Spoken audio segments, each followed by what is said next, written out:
Well, we are looking at Elijah. Last week we made a case for why it's important to look at Elijah from the New Testament, because, I mean, he shows up all over the New Testament. And there's a lot of notable people from the Old Testament that don't show up in the New Testament, and that's kind of odd. But Elijah, I mean, I talked to several people, and I said last week, I said, you've seen Elijah's name in the New Testament, but you probably have no clue who he was. And they said, no, I don't. So that's why we're doing this. And Elijah is a fascinating guy. We need to talk about the context of where he's at. But today, this is actually our first dive back in the Old Testament. We're going to look at the very first place that his name shows up. And it's in 1 Kings 17, verse 1. I call this a Tishbite soundbite. But to give you some context, the historical context, just read this slowly with me. It has been 60 years since the Civil War, and God's kingdom of Israel is now divided. The northern kingdom is suffering under its 8th king since Solomon. This king, Ahab, did more evil than all the kings that had preceded him. He provoked the God of Israel to great anger.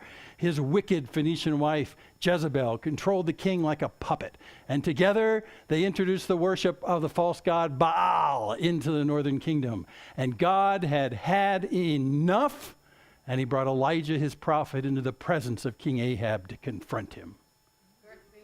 Yeah, and that's when the starship goes across the screen. You know, dun, dun, dun, dun, yeah, that kind of stuff. So that's where we're at. I'll give you more historical context later, but that's pretty much where we're at. Ahab is the king. Bad guy, bad guy. In fact, when he's introduced in this portion of 1 Kings, it says, he did more evil than everyone before him. And actually, the guys after him, they'll say the same thing. He did more evil than all guys. So it's a bad time. The nation of Israel had a civil war about 100 plus years before, and so they split the kingdom. And so you remember the tribes are spread out through Israel, and they basically drew a line almost through Jerusalem, and everyone north of that, the tribes north of that, became one kingdom, and the tribes south of that became one kingdom. And they're loosely called the northern kingdom and the southern kingdom. That makes sense. And the tribes in the northern kingdom number 10. You know, people talk about the 10 lost tribes. It's those 10 tribes in the north who basically get carried away. So we are in the north. We're in a time during the northern kingdom of Israel where it's a really spotty history about good kings, bad kings. It's a time of dynasty in kings. That is, someone would be put in place as a king, and then their son, and then their son, and then they would die out, and then another guy. So there's a series of dynasties of families that run the northern kingdom. It's really bad. It's really, really bad. And the worship of God is spotty. We're in probably the lowest ebb of the worship of God. And that's where we're at right here. So God decides to change things, and that's where Elijah comes in. So out of the 4 scenes today, scene 1 is the Tishbite soundbite. And what does that mean? You'll see when we read verse 1. But first, where are we? Well, here's the eastern Mediterranean. You see Cyprus there in the eastern coast where Israel is. And we're going to come down. This is a modern map, so you see the West Bank red lines and the yellow lines of the countries. There's Jerusalem right there in the center of the map, just to the left of the top end of the Dead Sea. We're going to go up to the north to Samaria, up just north, coming up the country. And the whole story today is going to be in Samaria. This particular place ended up being kind of the capital city of the northern kingdom for quite a long time, for many generations. And so that's where the action's going to be, right smack dab there. Now, if you remember that in New Testament times, you're familiar with the fact that people didn't walk through Samaria, if you're a good Jew. Well, that's because there was sort of a half-breed contamination of the Assyrians in the blood. Anyway, so what they would do is if they were coming from the north, for instance, Nazareth is right on the top edge of this map. It's right up here. Nazareth is here. So if you're going to go from Nazareth, like Mary and Joseph would, down to Jerusalem, you wouldn't cut through this area because it'd go right through Samaria. What you would do is you'd cut to the right and follow the Jordan River Valley and come around this way and then come up to Jerusalem. So this is the Samaria that during the New Testament everyone avoided. And that's where we're going today. Part of the reason, too, is because of this history we're going to look at here. Samaria has a very bad name as being not pure. So that's where we are right now. We're in Samaria. Verse 1 of 1 Kings 17. Now, Elijah, the Tishbite, by the way, if you're looking for a good name for a child, I think Tishbite's pretty good. Just saying. Or underbite or overbite. Yeah. Wow, that brings up a lot of ideas. So anyway, Elijah the Tishbite of Tishbe in Gilead. By the way, there is a balm in Gilead. You know that song that makes a... Gilead is the land that's on the east side of the Jordan River. Today it's presently Jordan. So it's just near the Jordan, just on the east side. That's where we think Elijah comes from, is on that east side of the Jordan. Anyway, he comes into Ahab. And by the way, as I said, this is the first time you see Elijah's name in the Old Testament. He comes in with a bang right here. He comes to Ahab, who's the king, and he says, "As the Lord, the God of Israel, lives, before whom I stand, there shall be neither dew nor rain these years except by my word." Yeah. "Hi, my name's Elijah. How are you today?" No small talk. It's just like, listen, no dew, no rain. And if you remember, the land, when you look at Israel, look how they grew crops and stuff like that. They're on the top of a mountain ridge. And so they don't really get any rivers necessarily that come to where they are like you used to in Egypt. In Egypt, you're on the top of a ridge. And so really the only way you can grow your crops is if God brings water, dew and rain. And he says that deliberately. That's why I planted you here. You're going to have to rely on the dew and the rain. So this is Elijah coming and saying, that's going to stop right now. Now, I want you to look at this. By the way, this is the entire soundbite. There's nothing else that he says to Ahab that we know about. But it's how he says, how he constructs this, that gives it some oomph. Let me show you why this has some real oomph to it. For instance, here's a fun fact about Baal. You might call him Baal, but it's really Baal. Here's the fun fact. The fun fact is, if you're a Baal worshiper, which everyone in Israel during that time was, it's a false Phoenician Canaan god.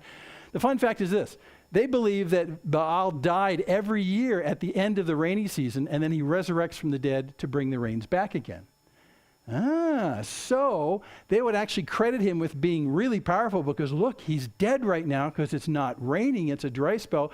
When will Baal come back to save us and bring our crops back? And then suddenly the rains come back. They say, "Oh, Baal, by his own power, has raised from the dead. Woo! He is so powerful." And then the rains. So because they equated Baal with rain and fertility. So when it was raining, Baal was alive. When it wasn't raining, he was dead. Okay. Well, so that's why this gives an extra bite to the introduction to how Elijah says this. As the Lord, the God of Israel, lives, there's going to be no rain. There's not, you're going to have a lack of rain, not because the real God is dead. The real God is alive, and he is deliberately stopping your rain. So it's a smack on Baal right there, because Baal is powerless when he's dead. But my God, in front of whom I stand, right?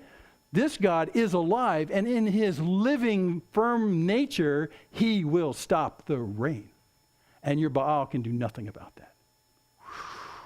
Not only that, he's claiming that this isn't just his idea, this is God's idea, because he says, the Lord before whom I stand. So clearly that's a way of saying I'm the messenger for him. I'm telling you what he's going to have happen. This is not me. This is God doing this. No dew, no rain. These years, and he's unspecific about how long, except by my word. So when will we know when the drought is going to stop? When Elijah speaks again. Now, you need to do a little role playing in this to figure out the dynamics of this scene. Because Elijah comes in, he just blurts this thing out in front of Ahab, who's fat, dumb, and happy, and everything seems to be going just fine, thank you. And they're deep in their Baal worship and just nasty stuff. And all this is going, and then this guy just comes in from nowhere, from Gilead, which is like, it's almost like a John the Baptist appearance. This guy just shows up and says, that's it, no more rain. Now, if you're King Ahab, how do you react to this? He's a kook, right? It's like, whatever, dude. I might believe you when the drought comes, but right now everything's just fine. I think that's why when he comes in the presence of Ahab, we have no recording after this where Ahab tries to grab him and arrest him and put him away. I think he can just sort of blow him off, because at this point Elijah has no reputation in the Old Testament, and I have to believe that means he's got no reputation in Israel right now. He's just there. He's a Tishbite after all, so what are you going to do? So at that point, we don't see any resistance from Ahab. We don't even see any fact that he takes him seriously. But when will he take him seriously? When the rains stop. Right. So if you're Elijah, you may get away with being in the presence of Ahab right now, But before they realize the drought's real, I better get out of town, right? Let me show you, that will happen next, but let me show you why this is appropriate too, from some things that God said about rain and himself to the nation of Israel. Now remember, this is the wayward nation of Israel. Back in Leviticus 26, God says this, if in spite of this you will not listen to me, this is God speaking, then I will discipline you again sevenfold for your sins, and I will break the pride of your power, and I will make the heavens like iron and your earth like bronze. Iron and bronze, yeah, that means no water's getting through. No water's coming out of heaven, no water's getting into the earth. Iron and bronze, it's hard, not going to happen. Interesting kind of metaphor. Keep track right here, the heavens are iron, the earth is bronze. And another place, Deuteronomy 28, and the heavens over your head shall be bronze. This again is if you're wayward from God, shall be like bronze, and the earth under your feet is like iron. He switches them now, but he's basically just saying metaphorically, a time is coming when I'll shut up the heavens like you shut up a metal door, and I'll shut up the ground like you do a metal door, and no rain coming or going into the earth. And then he says even further, the Lord will make the rain of your land powder, and from heaven dust shall come down on you until you are destroyed. Again, this is because the follow-through is God said, I'll take you to a land that you'll love, but I'm the one who will actively bring your rain. And when you start to disobey me and go wayward, or you become, there's no gratitude in what I do for you, then listen, the deal's off. I'm not going to bring rain anymore. Let me give you one more passage, and this will kind of, Deuteronomy 11, take care lest your heart be deceived and you turn aside and serve other gods and worship them. That's what's going on right now. Then the anger of the Lord will be kindled against you, and he'll shut up the heavens so that there will be no rain, and the land will yield no fruit, and you will perish quickly off the good land that the Lord's giving you. The land itself does not provide the water, God does, but the land is good. So it's an interesting kind of thing that God does with Israel when he plants them there. He says, I'm going to bring you to a great land that's flowing with milk and honey, but the land does not water your crops, I do. But it's a good land. So when you break this contract, when you decide to turn away from the God who's been giving you all this great stuff, and you decide to worship another God and give him credit, Baal, for the rains, how long will God put up with that kind of nonsense? And that's where we are with Elijah and Ahab. Not very long. So that's where we are. So this is coming. We know this is coming, which is why even for Elijah as a prophet who's speaking for God, if God came to him and said, Elijah, I want you to go tell Ahab that there's not going to be a rain until I tell you the word that it's going to stop. Now Elijah can ask himself, is this word from God, or am I just dreaming this, or is this something else? He could, in a really good way, say, well, wait, this makes sense with what I've read in Deuteronomy and Leviticus. This makes sense, actually. And this is a fulfillment of what God promised to do back in Deuteronomy, which is if you go away from God, the rain stops. So Elijah can actually use the written word of the Old Testament to validate his message from God. You see that? The reason I say that is we need to do that routinely today. If someone comes to you and says, I just had a word from God for you, it's a great luxury we have that we have the word. We can take whatever that word is and put it against the word of God and see if it looks kind of similar. It lines up. That's how we test it in that sense. In this particular sense, Elijah could do that very thing. He could go to more passages than just that and say, this is consistent with God's promises and his character and his nature. This sounds like God. This is not a bogus message. I'll go to Ahab. So it can be just a really good kind of reinforcement. Okay, we get to scene 2 because that's it. And it's time for hiding, but hiding is for the birds. So we get to verse 2.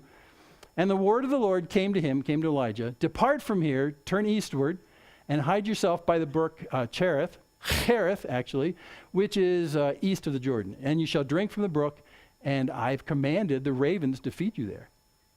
Well, so this is actually a good plan, because like we said, Ahab may have let him out of the the center of the city, but soon the drought's going to come on, and then they're going to be searching for this guy. Probably, they're going to search for Elijah to say, I think we're in a drought. I think what he's a real guy. Find him. Let's bring him into the torture chamber and force him to say, okay, the rain's back, because it's by his word. Remember, by his word. So he's a marked man as soon as the drought shows up. So God decides to hide him. This is a good deal.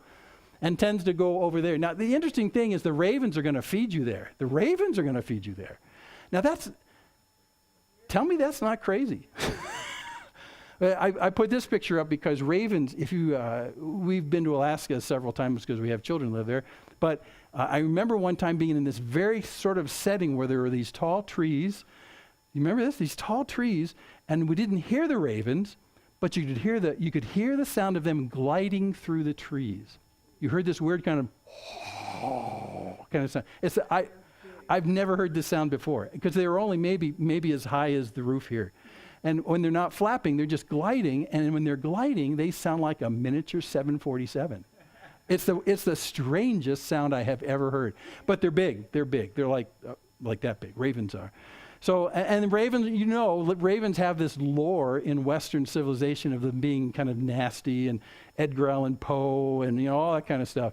They didn't fare much better back in ancient days either. Because what do ravens eat? Dead stuff. We saw a crow coming in this morning picking something off the asphalt. And my first reaction wasn't, ooh, that looks tasty. In fact, I had a picture of a raven pulling guts out of something, and I decided not to use that on you today. Just did that for you, Pam. So, yeah, a little too gory. But they eat dead things. They eat dead things. And so because they eat dead things, and they visibly eat dead things, I mean, you can see things like ravens and crows and other kind of seagulls. Yeah. You see them because they come down to where you and I walk around, and you see stuff squished on the ground. You can watch them eating. It's not quite the same as with an eagle. An eagle goes out and hunts, and you don't really see the hunt and the kill and stuff. But you do see these scavengers because they're usually scavenging right next to you, sort of. So they have a bad reputation. So this, you're Elijah. Now, put yourself in his shoe. You're Elijah, and God tells you, I'm going to hide you in a place that's very barren. It's present day Jordan is where he's going, past the Jordan River. It's the really dry part. It's desolate. There's nothing there.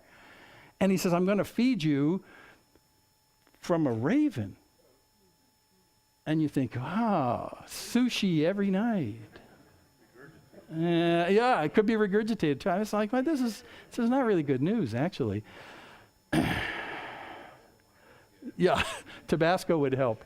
I mean, the good news is you're going to be by a brook, so that's really good. Even though this drought's coming on the land, you'll be by a brook. You'll be east of the Jordan. And by the way, it's a place where Ahab would never go looking for you. And that's a really important point.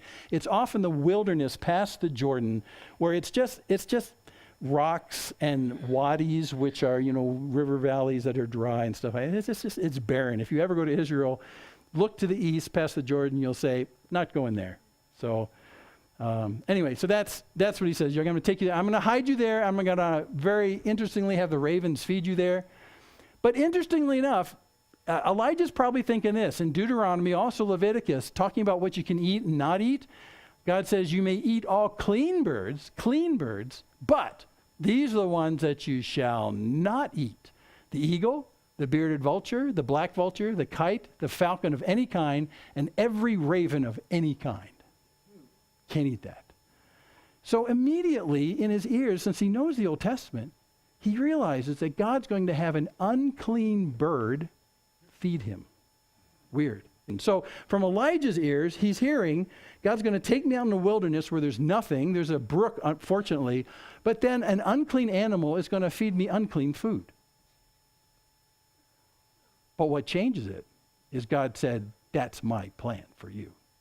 He makes it clean in that sense. That's what's interesting. It's a parallel to when Peter is taken up to the roof. Remember that in Joppa, the story? And he's taken up on the roof in Acts, and all these unclean animals come down, and he says, oh, I don't eat that kind of stuff because I'm a good guy, And God says, hey, don't call unclean what I've called clean. He's offered it to him. In a sense, that's the same thing here. If God says an unclean animal is going to feed you unclean things, then just say thank you. It's an interesting challenge on Elijah's faith right here. Another place here in Job, it's a rhetorical kind of section in Job. So, talking about God, so rhetorically, who provides for the raven its prey when its young ones cry to God for help and wander about for lack of food? Who's the one that gives the food to the raven? The worm. Yeah, God provides it. So again, Elijah can say, yes, unclean bird, so I won't eat the bird. Unclean food, because it's usually dead stuff, but God's saying it's okay, because after all, in Job, it says anyway that God's the one that provides the food for the raven to feed the little ravens. So it's okay. But I just got to tell you, probably, since we know Elijah knows the Old Testament, it probably is a really disturbing thing to him, this whole thing. But the good news is, you're not going to be near Ahab, who's going to be really stinking mad pretty soon because of this kook that came in and said the rains are going to stop. And they did. He's going to be hunting for you. I'm going to hide you in a place he'll never go. And I'm going to feed you in a place that no one would expect. And that's another reason why Ahab wouldn't look for you there, because there's no food there. But the ravens are going to feed him. Miraculous. So God takes care of him out there. Pretty darn cool. So he went and he did according to the word of the Lord. Remember, we're in Samaria in the middle there. And he went and he lived by the brook Cherith, which is east of the Jordan. And as we turn eastward here, you'll see the river valley. That's the Jordan River Valley coming down from Sea of Galilee. And over to these very barren hills on the other side, which have a little bit of green on them. So what they do is there's a little bit of water there. And we're not exactly sure where Cherith is. But the presumption is it's one of these large wadis, that's the valleys going up, that seasonally have water in them, not all the time. Probably up this deep one right here, and maybe deep far away. So somewhere up in these very arid parts of present-day Jordan is where he is. So he's gone quite a distance. He's left the middle of Samaria. He's crossed the river valley of the Jordan River and gone up one of these wadis, up in some place that no one gives a rip about. So even to this day, this is a modern picture. There's only a tiny little town right here, and that's it. It's a place you don't want to go because there's very little water and there's no food. So there you go. So that's where he is. He's east of the Jordan. So, and the ravens brought him bread. This is where the picture I swapped out for you. Yeah. The ravens brought him bread and meat in the morning and bread and meat in the evening, and he drank from the brook. We're all happy. He's in isolation. Ahab's never going to find him there. God's protected him so he won't get attacked and taken off the map, because God still needs to use Elijah. There's still plans for him. And he's in a pretty good place. The only downside is there's birds feeding him all the time. And I always get this picture. You know how mama birdies, feed their baby birdies? I don't know, but it's still grossing me out. So there we go. So it looks like everything's okay. God has done a miraculous way of keeping him safe. And that's pretty cool. And after a while, the brook dried up. Well, because there was no rain in the land. Oh, yeah, that's right. A drought's going to happen. So as soon as the drought reached this part on the eastern side of the Jordan, suddenly his water supply is gone. The birds might still be feeding him, but he's got no water. So we got to go to plan B. And God always knew this was going to happen. We got to go somewhere else. So where would you go from here that would be safe from Ahab, who's sitting in the center of Samaria? Where would you go that would be safe? Egypt would be great. Egypt? Jerusalem might be great because after all, they're enemies with the southern kingdom. You could go south. There's actually a worse option. Remember I said that Ahab is married to Jezebel? Jezebel is not by blood an Israelite. She's a Phoenician.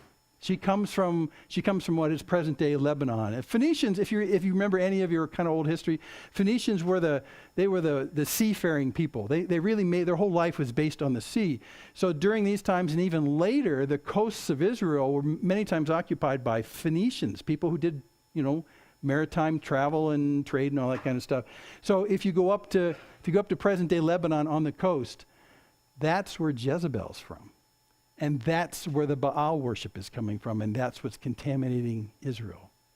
What do you say we go to the center of the Baal worship? Oh, golly. Yeah, hiding among God's enemies. And exactly right. Would Ahab look there? Last place he'd ever think to look. Why would he go to the center of Baalism? Well, that's what happens. Then the word of the Lord came to him, since the brook Cherith dried up. The word of the Lord came to him, "Arise, go to Zarephath, which belongs to Sidon, and dwell there. And behold, I have commanded a widow there to feed you." Sidon, where is Sidon? Well, I'll show you in a second. So he rose and he went to Zarephath. Interestingly enough, here he is in Cherith, right? We come back, we cross over the river Jordan Valley, to the north end of present-day Israel and into present-day Lebanon, and right there, that push pin in the center, that's Zarephath, and it's about halfway between Tyre, which is, that was what it was called back in the Old Testament, and that's what it's called today. Yeah, imagine that. It's between Tyre and Sidon. If you look up here, this is Google Maps, Sidon district. It's even spelled the same as that's still there today, and that's in the Old Testament. So we know that since he went to an area that's between Tyre and Sidon, this is classic Phoenician area. This is where the boats would be docked and stuff like that. And if you look in right about in here on Google Maps, this position agrees with what archaeologists call it, because if you look there, there's a present-day place called Seraphand. Sounds like Zarephath. Isn't that interesting? And in fact, the ancient name of Zarephath is the biblical name. The secular archaeologists see the letters and call it Zarepta. It's pretty much the same. It's the same phonetics. So you go there, and there's lots of reason to believe that that's actually the place. And they've done archaeological digs there. Zarephath is a real place. It's right there. And it still is. Wow. I like to push this every time we get a chance, because there's some religions that claim places that aren't there anymore, and here you can just look them up, and some of the names are exactly the same because they've been continuously occupied since the Old Testament. Now we're talking almost 3,000 years from this passage, and it's still there. Okay, so we're in Zarephath. What goes on in Zarephath? Well, when he came to the gate of the city, behold, a widow was there gathering sticks, and he called to her and said, "Bring me a little water in a vessel that I may drink." And as she was going to bring it, he called to her and said, "Bring me a morsel of bread in your hand." Kind of presumptuous, don't you think? Wouldn't it be nice to drive to another city and, enter the city, go to City Hall and say, "Can you get me a glass of water? And I'd like a triple cheeseburger." That'd be really nice. But again, remember, God already told him that when he goes there, there'll be a widow there that'll feed him. So he's just operating according to God's promise right here. So this is what he does, and she responds, verse 12, by saying this: "As the Lord your God lives, I have nothing baked, only a handful of flour in a jar and a little oil in a jug. And now I'm gathering a couple of sticks that I may go in and prepare it for myself and my son, that we may eat it and die." Now remember, there's a drought on, and there's a shortage of food, and she's saying, "Okay, wait. You want me to feed you and all I have is enough for a last supper for my son and I?" So if you're her, what do you do? Well, everything pivots on how she starts her phrase to him. You see this? "As the Lord your God lives." Now this is not a Baal worshiper talking, because she uses words that signals to us she understands the God of Israel, the true God of Israel. And she might know something about Elijah. We're not sure. But what she says, she recognizes him as being an Israelite because he would be dressed differently. And so when she sees him, she recognizes that she's not a Phoenician from there. He's from out of town. And sure enough, he's probably from Israel. So when she looks at him, she thinks the God of Israel. And she says, "As your God lives," which means saying, as God is my witness, your God, your living God is my witness. Let me tell you my situation. This is my situation. I don't have anything I can give you. And in fact, I'm getting ready to bake something with the sticks I'm gathering, but that'll just be barely enough for my son and I to have our last meals, and then we'll roll over and die. Now, the choice, as if you're this woman in Zarephath, your choice is having one nice good meal with your son and dying, or saying or doing what he asks you to do, and then suddenly you have zero food, not just a little.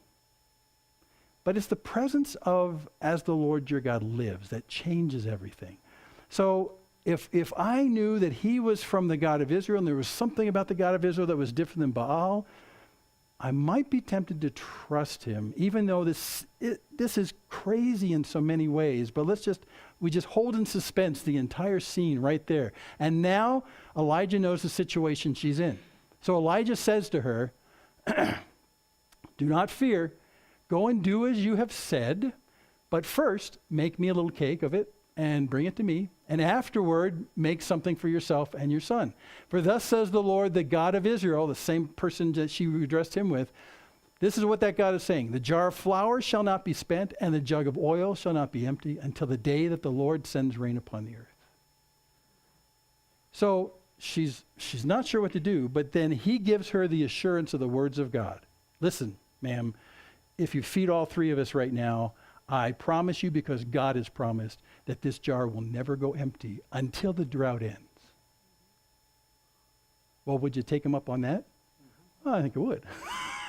This seems like a pretty good deal. But again, all of it is based on their knowledge and trust of who God is. She addressed him that way. He addressed her that way. It says, this is God's plan. Let's give this a whirl. By the way, does that never empty jar remind you of anything from the New Testament? The feeding of the 5,000, all the feeding ofs, the multiple events. Which, again, if you were in the New Testament times and you were sitting on that hillside when Jesus does this and feeds all those people and those jars are never empty, who's the prophet you're going to connect Jesus with? Elijah, who would come before the Messiah. You're going to say, Steve? Give us this day our daily bread. He is the bread, and the never-ending bread.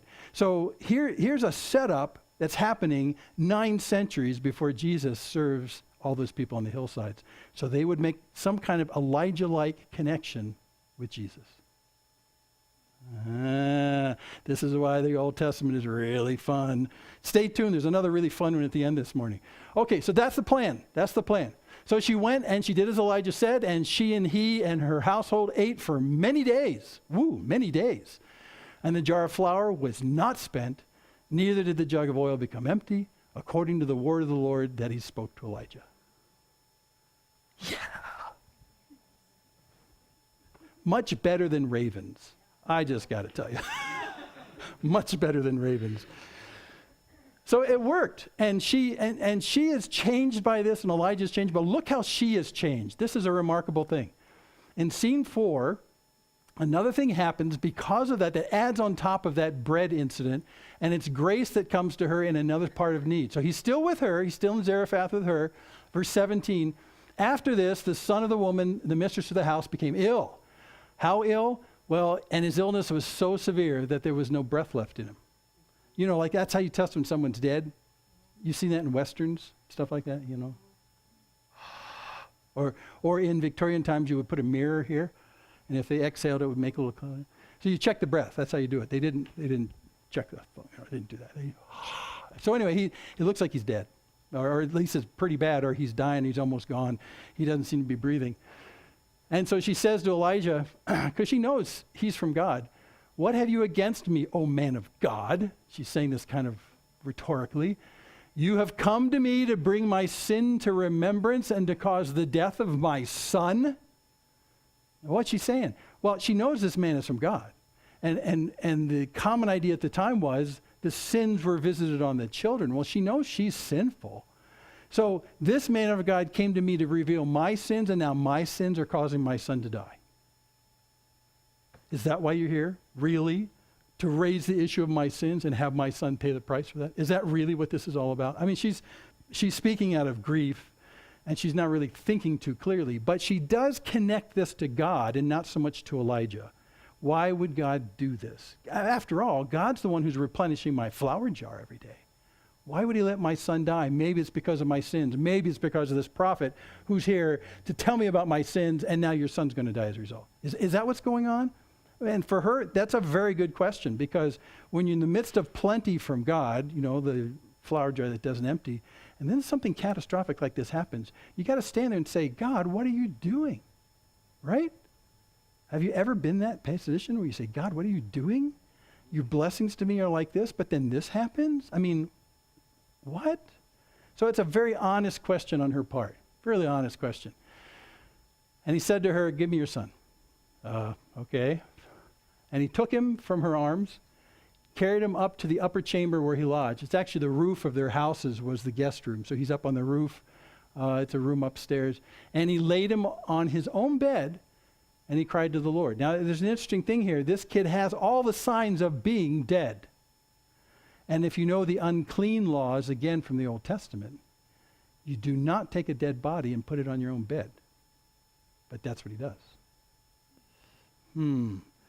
So he cries to the Lord, O Lord my God, have you brought calamity even upon the widow with whom I sojourn by killing her son? Elijah, who's a regular guy like us, has the same question in his head. God, what are you doing? You brought me here to sojourn with her. That was your plan. And now her son is dead. What? What are you doing? You brought me here and now you're killing her son? Honest questions. And then he stretched himself upon the child 3 times and cried to the Lord, "O Lord my God, let this child's life come into him again." And he asked God 3 times. He's persistent. He asked God to fix this. Verse 22, and the Lord listened to the voice of Elijah, and the life of the child came into him again, and he revived. Woo!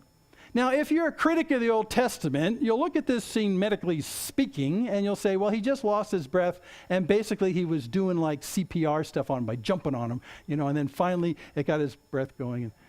No, the kid showed all signs of being dead in that particular sense. And then Elijah cries out to God. Elijah's just a regular guy, and God hears his prayer, and the child comes back to life, and he revives.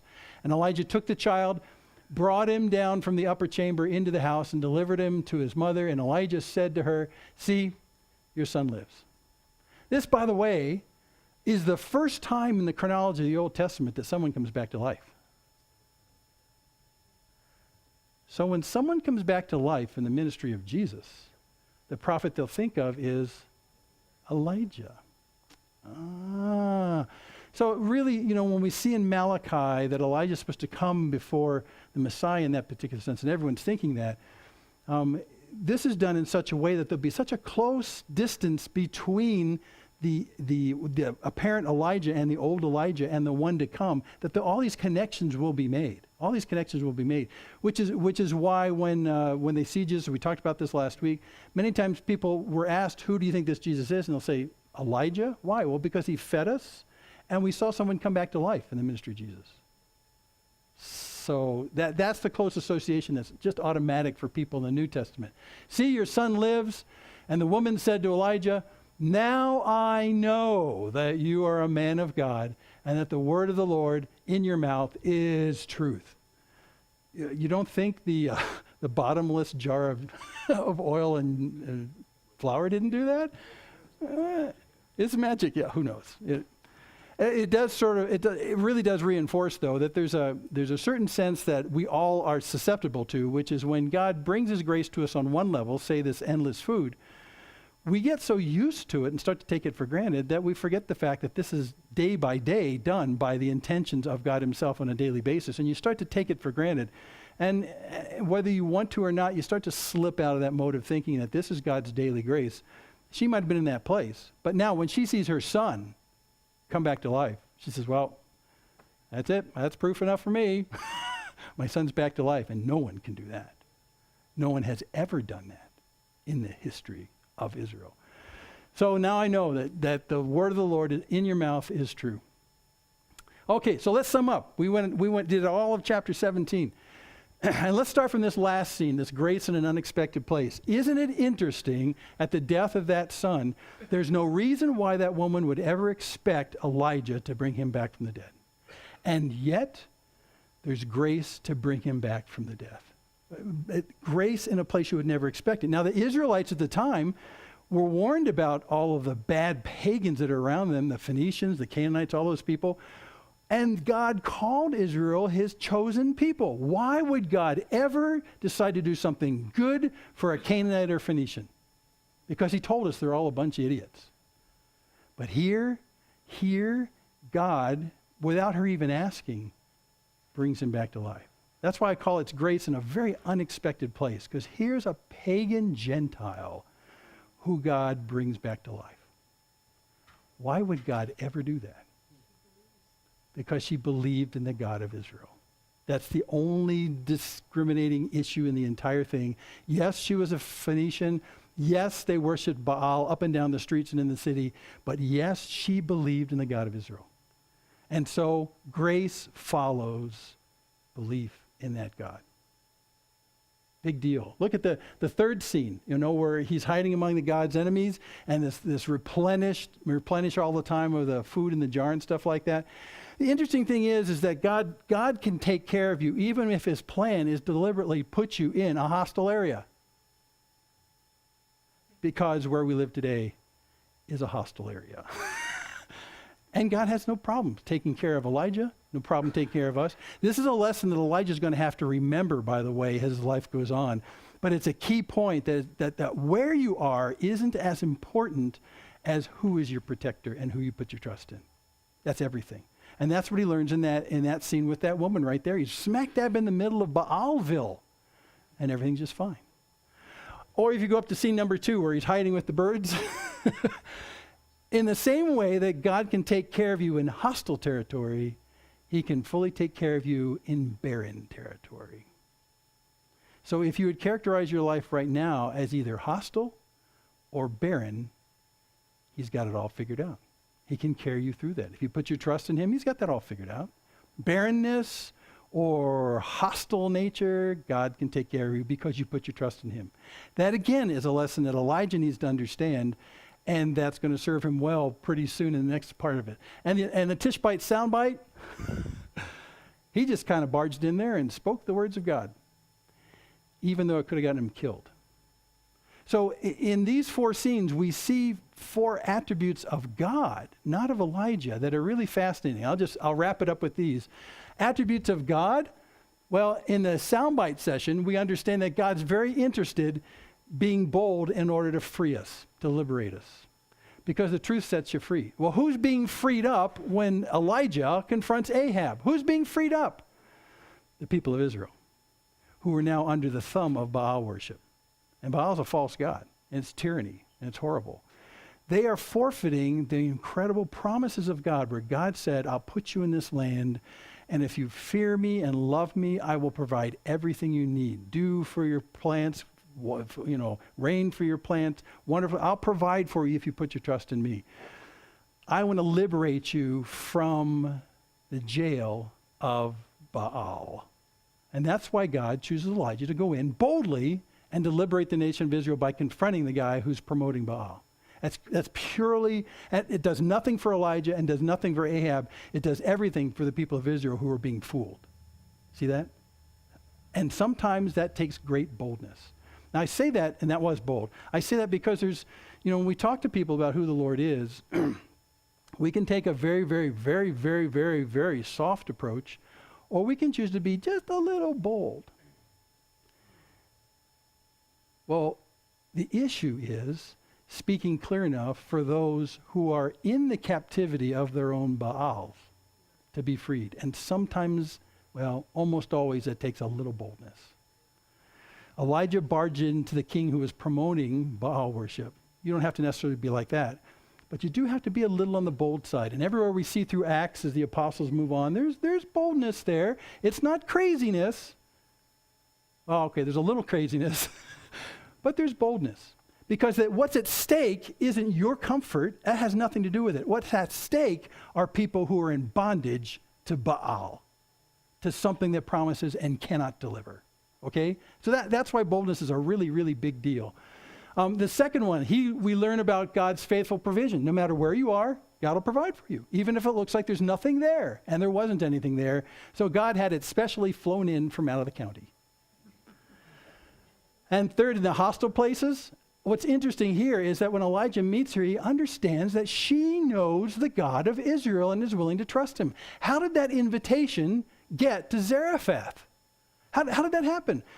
Regardless of how it happened, the interesting thing is that although the Israelites and Elijah were probably tempted to say God's promises only come to Israel, well, it looks like, call me crazy, the promises also come to a widow in Zarephath. How is that possible? You mean God's not just interested in Israel, he's interested in everybody? Yes, because God said to the father of the nation of Israel, Abraham, that you will be a blessing to nations, plural. And she's one example. She's one example. Now, this is going to be really important for Elijah in the next scene as well, next week, because he's going to think that there's not anyone around who believes in God. And yet he just went way out of his way to Lebanon to find a woman who did. It'll be a great rebuke to him. And then finally, down here, this unexpected grace. Why would God go out of his way to save the life of a widow's son? Why would he do that? Well, because God's interested in bringing grace to those who believe in him and look to him for life.